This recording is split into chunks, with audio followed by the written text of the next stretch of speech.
So, dito nga po mga kalingap mga ka-EDSA, Beyonce pinagsabihan ni Kalingap Rab dahil delikado. So, yan po yung ating pag-uusapan po mamaya mga kalingap mga ka-EDSA.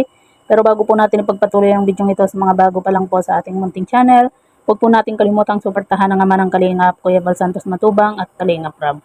At paunawa panoorin po muna ang full video bago mag-comment para malaman ang nilalaman nito. So, dito nga po mga kalingap mga ka-EDSA, pag-uusapan lang po natin yung ating naging thumbnail nga po na Beyonce pinagsabihan ni Kalingap Rab dahil delikado. So ano nga ba ito, no? Pero bago po yan mga kalingap, ay talaga namang grabe po itong tambalang EDSA dahil sobrang pinakilig na naman po tayo dito nga po sa part 76 po ng kanilang tambalan.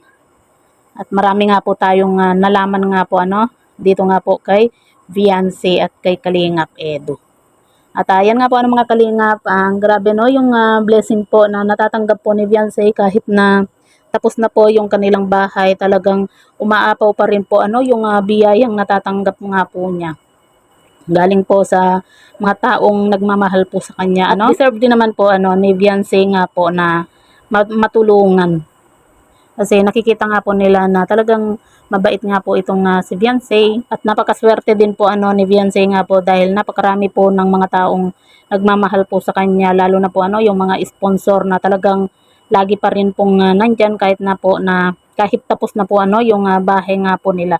At yan nga po mga kalingap mga ka-EDSA sa part 76 nga po ng vlog po ni Kalingap Rab nga po dito kay Beyonce. Pinagsabihan nga po ni Kalingap Rab itong si Beyonce na sa tuwing siya lang po yung naiiwan doon sa kanilang bahay, kailangan lagi po siyang mag-iingat at kailangan lagi po niyang i-double check kung nakalak po yung pinto at wag na wag po siyang basta-basta po magbubukas po ng pinto kapag may tao. Kagaya na lang po niyan na meron pong dumating na nag-deliver nga po na hindi po niya alam. Dahil sa panahon po ngayon mga kalingap, lalo na po at sikat na po itong si Beyonce, mahirap na po na sabihin na natin na hindi lahat ay pwedeng pagkatiwalaan sa panahon po ngayon. Kasi ang dami na po ngayon na yun bang nagpapanggap na mga nagde-deliver, ganyan. Tapos lalo na kapag malaman nila na mag-isa lang po itong si Beyonce,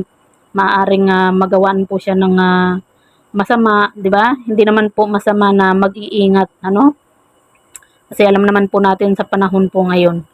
Kaya kailangan po talaga ni Beyonce na huwag basta-basta magbubukas po ng pinto kapag may kumakatok nga po. Kumbaga pwede po niyang silipin muna sa labas kung sino ba yung taong yun. At kasi hindi natin masasabi, 'di ba? Mamaya kunyari may nagtatanong lang o kakatok tapos bubuksan naman ni Beyonce yung pintuan. Tapos baka akala nagtatanong or kaya kunyari may i-deliver, 'di ba? Tapos yun pala masamang tao na po. Kaya kailangan po talaga na magdoble ingat po itong si Beyonce. Lalo na po at kilalang kilala na po itong si Beyonce nga po. Tapos siyempre marami po yung nakakapanood na marami pong blessing po yung natatanggap po ni Beyonce. Lalo na po ngayon na nakikita po natin na napakaganda po ng bahay po nila Beyonce. Kaya tama lang po yung payo po ni Kalingap Rab dito kay Beyonce nga po na magdoble ingat at wag basta-basta po magbubukas ng pinto. Kumbaga sisilipin po muna bago niya po pagbuksan.